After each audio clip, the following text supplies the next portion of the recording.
ഇത് ശരിക്കും ആറന്മുള വള്ളസദ്യ കഴിക്കാൻ പോയി പെട്ടൊരു കഥയാണ് കേട്ടോ. ഇതിനു മുന്നേ ഇങ്ങനൊരു വെള്ളപ്പൊക്കമോ കാര്യങ്ങളൊന്നും ഞാൻ ജീവിതത്തിൽ കണ്ടിട്ടില്ല. കാരണം നമ്മൾ തിരുവനന്തപുരത്തുകാർക്ക് ഇങ്ങനത്തെ അനുഭവങ്ങൾ കുറവാണല്ലോ. ഞങ്ങളവിടെ എത്തിയ ടൈമിൽ തന്നെ അത്യാവശ്യം വെള്ളവും കാര്യങ്ങളൊക്കെ ഉണ്ടായിരുന്നു. എന്നിരുന്നാലും ഇത്ര വെള്ളം കയറുമെന്ന് തീരെ പ്രതീക്ഷിച്ചില്ല. അമ്പലത്തിൽ കയറി സദ്യ കഴിച്ചതിന് ശേഷം തിരിച്ചിറങ്ങിയോട്ടാണ് കഥയുടെ ഗതിയെല്ലാം മാറിയത്. അത് ഞാൻ ഇതിൽ കാണിച്ചു തരാം കേട്ടോ.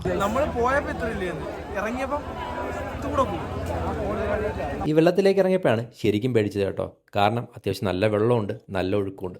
നമ്മുടെ വണ്ടി ഒരു 3-4 കിലോമീറ്റർ അപ്പുറത്താണ് കേട്ടോ കിടക്കുന്നത്. വണ്ടി അവിടെ സേഫ് ആണോ എന്ന് പോലും യാതൊരു ഐഡിയ ഇല്ല.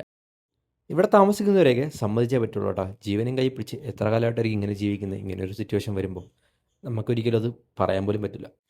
പിന്നെ എടുത്ത് പറയേണ്ട കാര്യം ഇവിടുത്തെ ജീപ്പുകാർ, അവരെ ഒരിക്കലും നമ്മൾ കണ്ടില്ലെന്ന് വയ്ക്കാൻ പറ്റില്ല കേട്ടോ. അവരിത്രയും റിസ്ക് എടുത്ത് എല്ലാവരെയും സഹായിക്കാൻ വേണ്ടി അങ്ങോട്ടും ഇങ്ങോട്ടും ഓടുന്ന ഓട്ടം, അത് നമ്മുടെ ഗവൺമെൻറ്റും നമ്മുടെ MVD ഡിപ്പാർട്ട്മെൻറ്റും ഒന്നും കണ്ടില്ലെന്ന് വയ്ക്കരുത് കേട്ടോ.